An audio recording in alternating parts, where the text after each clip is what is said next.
Hi again, YouTube. I hope I don't get cut off. I was thinking about how, like maintaining your happiness when you have like chaos and turmoil and all that type of thing going on around you, like probably on a constant basis, one way or another. Um, and keeping your spirit up so you don't suffer what Narc Daily refers to as a dark night of the soul. Well, that's I believe even found in scriptures, but yeah, I've been there. And when God pulls us up, I mean, when you've been in the position where you don't want to be on this planet, or you feel you have nothing to live for, or no one to live for, or, these are dark times within ourselves that God pulls us through. He sends people in our way to keep our spirits up like that. And I know that to be true. I've been saved. I live out in the country. I might be having like just horrible, horrible times, but God would send somebody into my life for some type of reprieve. You know what I mean? You just know an angel showed up. You know, like maybe they interrupted a really bad scene or whatever it was, and they were fully aware, and so were you. I don't know if you've ever been in that type of situation, but I have, you know. So I'll have a cigarette either with you or in front of you, or and talk to you for a little more on this, because it's a pretty big deal when God lifts our spirits out of that dark, dark time. And it's hard to feel appreciation for Him making us, but to remember that we're the spirit inside this flesh that Satan controls. And that's the minds of many humans that he puts before us that aren't angels that he puts there. And what are we going to do? How are we going to deal with it? Are we going to get so down in the dumps or low? I know a lot of us will just kind of go silent, maybe not go silent, but, quiet down deep in thought, um, I call it, if you have the crabbies, don't put it off on me, that type of thing.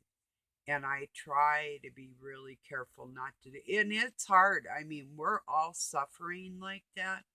So it's really hard not to talk and even have that it's like somebody threw a bucket of sludge on you, and now you got to go and speak in public, but you're all covered with this stuff. It's nothing you did. You didn't do it to yourself. You don't even have time to clean up. You just have to go out and speak to the public. And can people see that is the question. Can they see that in you? Who you really are. Can they bear with you like that type of thing when you're getting like a odd aura off of somebody that may not even be theirs. That's what I think we're dealing with a lot, is the odd ducks that may even appear to be mean or cruel or whatever, but really aren't, because they're that strong of a human being. And it does seem like God keeps piling more and more on top of us. It's like, oh, one tragedy, well, here's another one. Oh, you're going to recover? No, not yet. Got some more for you. Oh, wait, I think you can carry a little bit more there. Well, that wasn't tragic enough. Here, let's try this. And how are you going to go out when you have all that sludge on you? and not get some of that sludge on other people, you know. That's really my thing.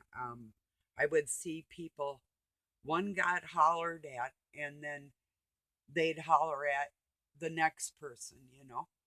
It's like, wow, it seems to be a pattern here that I'm noticing with people.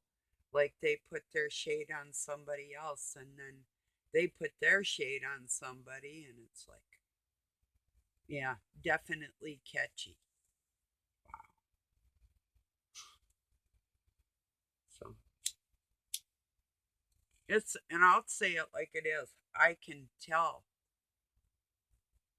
when my oldest son doesn't talk to his father, several different reasons, but it's probably a mutual thing because they're all of the same sort of mindset, my sons and their father.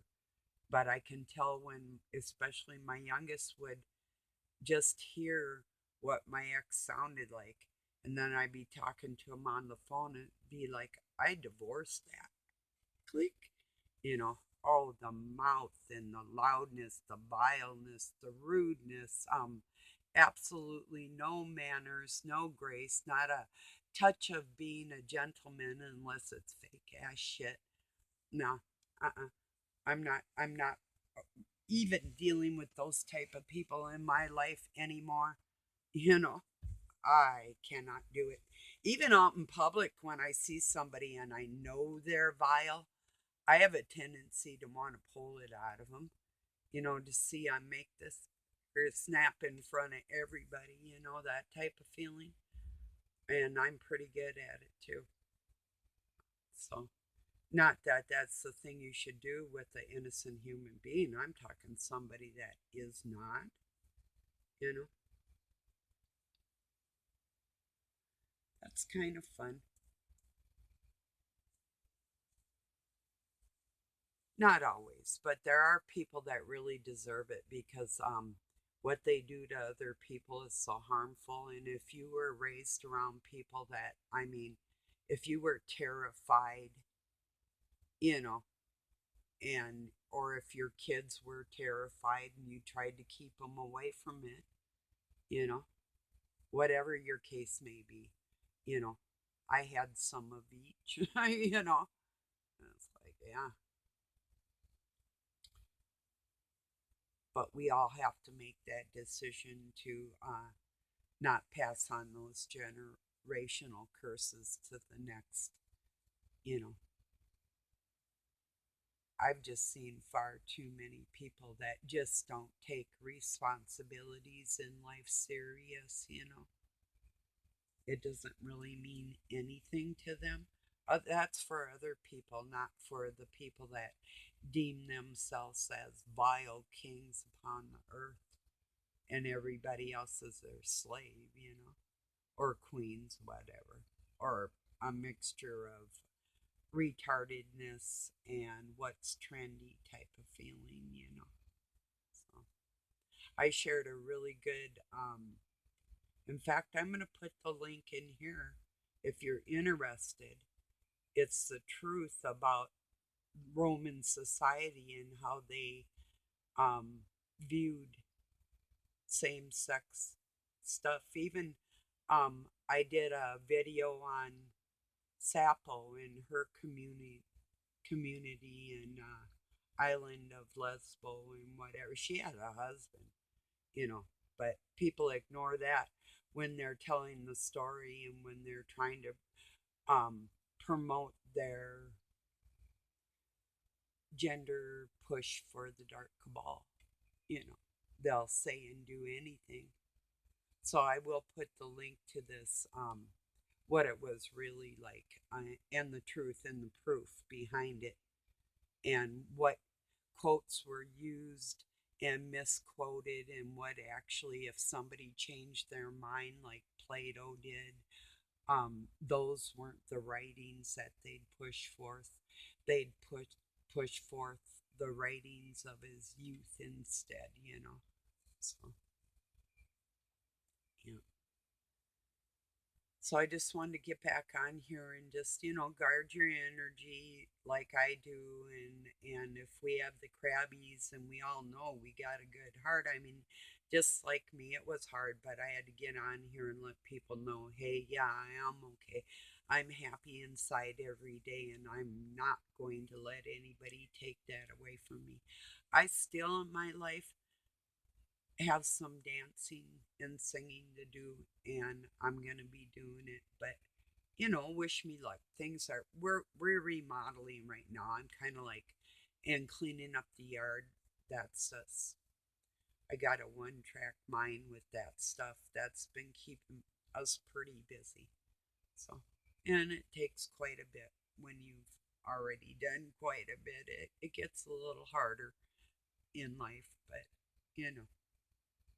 So, okay, everybody, and the new one or two of you here, I appreciate you being here. I'd like to, eventually people that are like minded. It would be nice to meet like a giant.